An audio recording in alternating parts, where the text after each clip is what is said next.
জীবনের কোনো চাওয়া পাওয়া পূরণ নাও হয়, কিচ্ছু জীবনের আশা, কত সময় কত কিছু চাইছি, কিছুই পূর্ণ হলো না, খোদার কসম তবুও বিশ্বাস করতে হবে আল্লাহই সত্য, আখিরাতই সত্য।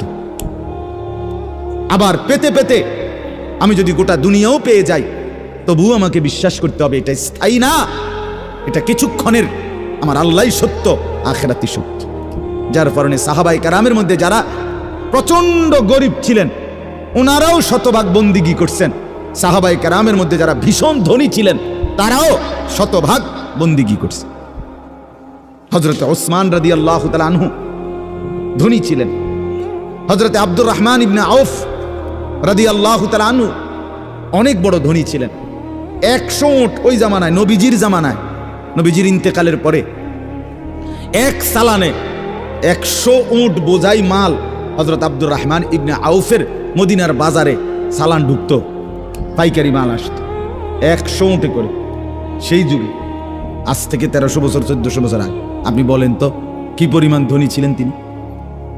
একদিন শুধু হযরত আয়েশা রাদিয়াল্লাহু তাআলা আনহা, নবীজির স্ত্রী, বলছিলেন, আব্দুর রহমান, তোমার এই বিপুল মাল এগুলার হিসাব দিতে দিতে তুমি তো হাসরের ময়দানে ফুলসিরাত পার হতে গিয়া তোমার কোমর বাঁকা হয়ে যাবে।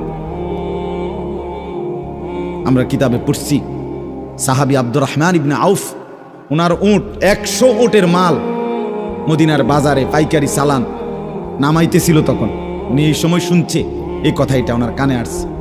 সাথে সাথে সবাইকে ডেকে বলছে, ব্যবসায়ীদেরকে, বাজারের লোকদেরকে, তোমরা সবাই সাক্ষী থাকো, আমি আব্দুর রহমান আল্লাহকে কসম করে সাক্ষী রেখে বললাম, এই 100 উট বোঝাই মাল সহ আমি আল্লাহর রাস্তায় সদকা করে দিলাম।